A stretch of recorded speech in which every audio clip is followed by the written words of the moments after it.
नमस्कार. आज आपण रक्षाबंधन विशेष नारळाची बर्फी बनवणार आहोत. घरच्याच मोजक्या साहित्यात बनवून तयार होते. खायला अगदी पेढ्याप्रमाणे लागते आणि 7 ते 8 दिवस फ्रीजमध्ये आरामात टिकते. बनवायला खूप सोपी आहे. अगदी सहज कुणालाही जमेल अशी. तर चला आजची रेसिपी खूप सोपी आहे. आवडल्यास एक लाईक नक्की करा. तर आता इथं आपण बर्फीसाठी घेतलेला आहे ओला नारळ. याचा आपल्याला मागचा काळा भाग काढून टाकायचा आहे व नारळाचे आपल्याला चांगले पातळ असे काप तयार करून घ्यायचे आहेत. पातळ काप केल्यामुळे काय होतं, कपामध्ये किंवा वाटीमध्ये भरण्यासाठी सोपं जातं आणि आपलं प्रमाण सुद्धा चुकत नाही. तर आता इथं मी 2 कप इतके नारळाचे काप घेतलेले आहेत. तर सपाट कप भरून घ्यायचा आहे. तर आता यानंतर ज्या कपाने काप घेतले त्याच कपाने आपल्याला 1 कप इतकी साखर घ्यायची आहे. तर साखरेचं प्रमाण सुद्धा अतिशय अचूक आहे. तुम्हाला जर का थोडंसं कमी करायचं असेल तर केलं तरी सुद्धा चालेल. यानंतर इथं मी घेतलेलं आहे दूध. तर हे मी गाईचं दूध घेतलेलं आहे. तुमच्याकडे म्हशीचं दूध असेल तर अतिशय उत्तम. तर पाऊण कप इतकं आपल्याला दूध घ्यायचं आहे व आता हे आपल्याला मिक्सरला शक्य होईल तितकं बारीक असं फिरवून घ्यायचं आहे. हे बारीक फिरवल्यामुळे काय होतं, बर्फी तोंडात टाकताच विरघळते. अतिशय मऊसूत अशी तयार होते. आता इकडे आपण कढईमध्ये घेणार आहोत 1 चमचा इतकं साजूक तूप. तर इथे मी गाईचं तूप घेतलेलं आहे. तूप हलकसं गरम झालं की गॅसची फ्लेम बारीक करायची आहे. आपण तयार करून घेतलेलं मिश्रण कढईमध्ये काढून घ्यायचं आहे व आता सुरुवातीपासून शेवटपर्यंत आपल्याला गॅसची फ्लेम बारीक ठेवायची आहे. तुमच्याकडे जर का वेळ नसेल तर थोडीशी मोठी केली तरीही चालेल. आता हे आपल्याला मिश्रण चांगलं घट्ट होईपर्यंत परतत राहायचं आहे. तर सुरुवातीला या साखरेमुळे या मिश्रणाला चांगलं असं पाणी सुटतं, तर हे पातळसर होतं. जसं-जसं साखरेतला पाक तयार होतो, तसं-तसं हे मिश्रण घट्ट व्हायला लागतं. तर आता सुरुवातीपासून पहा, आत्तापर्यंत जवळपास मी 10 मिनिटं हे मिश्रण परतवून घेतलेलं आहे. तर आता इतकं घट्ट हे तयार झालेलं आहे. हे मिश्रण जर का तुम्ही मोठ्या गॅसवरती परतत बसलात तर खालून करपेल. त्यासाठी जाड बुडाची कढई घ्यायची आहे किंवा नॉनस्टिकचं भांडं असेल तर अतिशय उत्तम. तर आता इथे पहा चांगलं हे घट्ट झालेलं आहे. तर सुरुवातीपासून शेवटपर्यंत जवळपास हे मी तुम्हाला 12 ते 15 मिनिटांनी दाखवत आहे. आता यामध्ये आपल्याला घालायचे आहे अर्ध्या कपाला थोडीशी कमी इतकी मिल्क पावडर. तुमच्याकडे जास्त मिल्क पावडर असेल तर पाऊण कप घाला किंवा अर्धा कप घातली तरीही चालेल.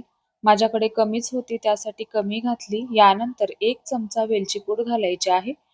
आता हे आपल्याला बारीक गॅसवरती चांगलं असं मिक्स करून घ्यायचं आहे व याचा चांगला घट्ट गोळा होईपर्यंत आपल्याला हे परतत राहायचं आहे. मिश्रण चांगलं कढई सोडायला लागलं की नंतरच आपल्याला चेक करून घ्यायचं आहे. तर आता इथे पहा याचा हलका घट्ट गोळा व्हायला लागलेला आहे. तर आता एखाद्या ताटामध्ये छोट्या काढून घ्यायचं आहे व हे आपल्याला पूर्णपणे थंड करून नंतरच याची एक चांगली अशी गोळी तयार होते की नाही ते पाहायचं आहे. याने काय होतं, बर्फी छान अशी सेट होते. तर आता इथे पहा, सुरुवातीला मी चेक केलं होतं पण हे हाताला खूप जास्त चिकटत होतं. यासाठी परत मी हे 5 मिनिटांनंतर चेक केलेलं आहे. चेक करत असताना कढईतलं मिश्रण सतत हलवत राहायचं आहे. जर का तुम्ही हे हलवलं नाही तर खालून करपू शकतं. गॅसची फ्लेम बारीक ठेवायची आहे. तर आता इथे पहा याची चांगली अशी एक गोळी तयार होत आहे व ही हाताला सुद्धा चिकटत नाही. तर समजायचं आपलं बर्फीचं मिश्रण व्यवस्थित असं तयार झालेलं आहे व मिश्रण पहा कढई सुद्धा सोडू लागलेलं आहे व याचा चांगला घट्ट असा गोळा तयार होत आहे. तर हीच एक चांगली अशी खूण आहे की बर्फी व्यवस्थित सेट होईल. तर आता इकडे ताटाला पहा तेल किंवा तूप तुम्हाला लावून घ्यायचं आहे. तर मी तूप लावून घेतलेलं आहे व आपण तयार करून घेतलेलं मिश्रण ताटामध्ये काढून घ्यायचं आहे व आता हे आपल्याला एखाद्या स्पॅच्युलाने किंवा वाटीला किंवा फुलपात्राला आपल्याला मागच्या साईडने तूप लावून घ्यायचं आहे व हे चांगलं असं आपल्याला थापून घ्यायचं आहे.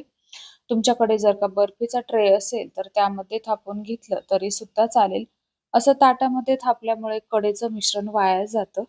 तर आता इथे पहा मी व्यवस्थित असं थापून घेतलेलं आहे. आवडीप्रमाणे तुम्हाला यावरती ड्रायफ्रूट घालून घ्यायचे आहेत. नाही घातले तरी सुद्धा चालेल. ऑप्शनल आहे. तर इथं मी थोडेसे पिस्त्याचे काप घातलेले आहेत व हे सुद्धा आपल्याला परत एकदा या बर्फीच्या मिश्रणामध्ये सेट करून घ्यायचे आहेत व आता हे मिश्रण आपल्याला अर्ध्या तासासाठी असंच ठेवून द्यायचं आहे. वेळ असेल तर 1.5 ते 2 तासासाठी ठेवलं तरी सुद्धा चालेल. तर हे मी जवळपास अर्धा तास असंच ठेवून दिलं होतं. तर आता इथे पहा मिश्रण व्यवस्थित सेट झालेलं आहे. तर आता याच्या बर्फी आपल्याला कट करून घ्यायची आहे. बर्फी कट करून झाल्यानंतर यावरती मी थोड्याशा केशर काड्या लावून घेणार आहे. याने बर्फी खूप छान दिसते. ऑप्शनल आहे, नाही लावायच्या तर नाही लावल्या तरी सुद्धा चालेल. दिसायला बर्फी खूप छान दिसते. तर तयार झाली आपली मऊसूद अगदी पेढ्याप्रमाणे तयार होणारी नारळाची बर्फी. खरंच ही चवीला पेढ्यासारखी लागते. एकदा नक्की ट्राय करून पहा. दिलेलं प्रमाण अचूक आहे. त्यामुळे तुमची सुद्धा तयार होणारी बर्फी अतिशय अचूक अशी तयार होईल. जर का हीच बर्फी तुम्हाला थोडीशी खुटखुटीत म्हणजे थोडीशी करकरीत हवी असेल, तर हेच मिश्रण तुम्ही अजून 5 ते 6 मिनिटं कढईमध्ये परतवून घ्या. तुमची सुद्धा बर्फी छान अशी मस्त तयार होईल. तर कशी वाटली तुम्हाला आजची रेसिपी? आवडल्यास रेसिपीला एक लाईक नक्की करा. चॅनलवरती नवीन असाल तर सबस्क्राईब करा. रेसिपी पाहिल्याबद्दल धन्यवाद.